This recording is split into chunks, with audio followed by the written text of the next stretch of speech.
জীবনে যতদিন শুক্রবার পাবেন 4টা আমল করতে ভুল করবেন না। আজকে শুক্রবার না, আমি জানি না 4টা আমল করেছেন কিনা বা করছেন কিনা, আপনারা মিলিয়ে নেবেন। যদি 4টা আমল আজকে না করে থাকেন, আজকে থেকে জীবনে যতদিন শুক্রবার পাবেন 4টি আমল করতে ভুল করবেন না। পারবো তো ইনশাআল্লাহ? ইনশাআল্লাহ। 1, দুরূদ পড়া। আমার বিশ্বনবী দুরূদ সম্পর্কে কত অসাধারণ কথা বলেছেন।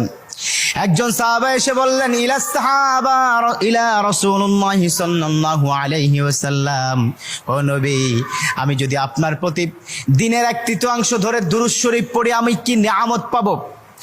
বিশ্বনবী বললেন, তুমি যদি দিনের 1/3 ধরে আমার প্রতি দুরূদ শরীফ পড়ো তোমার জন্য বিশাল উপকার হবে, আরো বাড়িয়ে পড়লে তোমার জন্য আরো ভালো হবে।